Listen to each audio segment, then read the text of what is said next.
I learned something incredibly profound from a really young kid. So I'm a musician and I teach private lessons. I've had the student for about 2 years, and he is just a really brilliant, smart kid. He's very creative. He's very good at what he does, and whatever he does and sets his mind to, he accomplishes. When he's not studying with me or practicing his music, he's building. He has blocks and magnetic tiles, and he designs and builds these crazy structures on his living room floor that just take up the whole place. So at the time of me learning this from him, I was going through something really, really rough in my life. Probably one of the worst things that I've ever had to get over. But fortunately for me, this student of mine always makes my day, so I always left happier than I walked in. So one day, after I was done teaching him for about an hour, I had to run an errand and then rush to the gym because a friend was waiting for me. But this student of mine asked me if I could watch him build a double-decker train from scratch, and he would use the magnetic tiles that he normally uses. I was very hesitant because I had to be somewhere, but something in my spirit just convicted me to say yes. I don't know what it was, but to this day, I knew it was God because of what he said to me next. At first, the train started as an absolute mess. There was a hexagonal piece on the ground and he was putting rectangles and squares around it, and it was just completely disjointed. I genuinely started to wonder whether or not he was improvising or whether he had done this before, because it just looked like he was doing something random and hoped it turned out okay. But as soon as I started questioning my student and saying, how is this going to turn out to be what he wants? God spoke to me in that very moment. That's how I work. That's what I heard from him.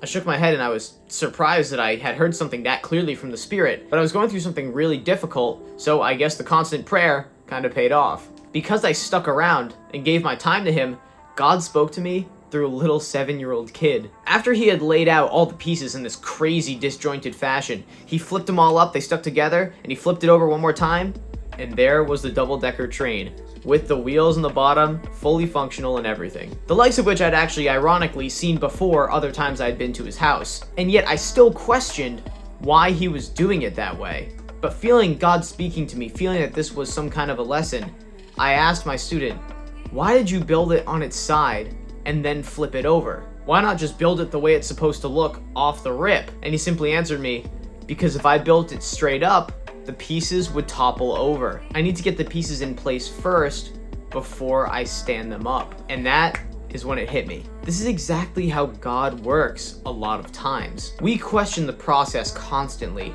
why we suffer, why these things don't happen exactly according to our timing and our desires, why our methods don't work. But this made me realize that if I tried to build my student's double-decker train in the way that I thought was best, it would have fallen over. The creator of it, the architect, my little 7-year-old student, knew better than I did. My student had to approach the problem from the side in a way that I didn't understand in order to construct something that would actually be able to stand up. God's blueprint for us is often far outside of our understanding, and we can't always understand how each part plays a role in our life, especially the parts that are negative, the parts that are suffering, the parts that we don't want to happen to us, but that God needs to happen to us so that he can build us into the people that he wants us to be. It is pointless to try to find every answer of why did this happen?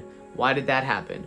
Why not just trust that God has something on its side and he's just waiting for the proper moment to flip it on its head and to let it be realized what he's building in your life? Because if we try to do everything our way, in our methods, the train might topple over. We have trouble understanding why we go through a lot of things, especially painful things. And most notably, things where we can't see the light at the end of the tunnel.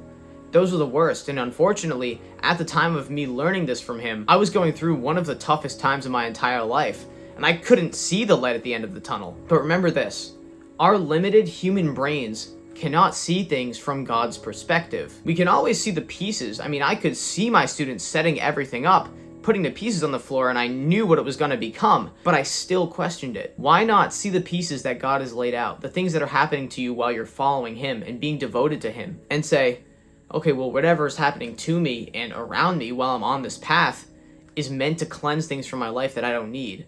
It's meant to shape me in the fire. Trust the sideways pieces, and then rejoice when God finally reveals to you how they work in your life. Rejoice when God finally flips them upright to reveal what he wants to create in you. And this one moment of God speaking to me through my wonderful student was actually a huge turning point in my recovery after what happened earlier that month. Allow God time to work.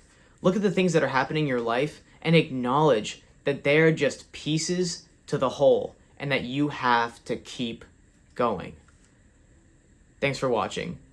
Follow the call to Christ, defend the faith, and God bless.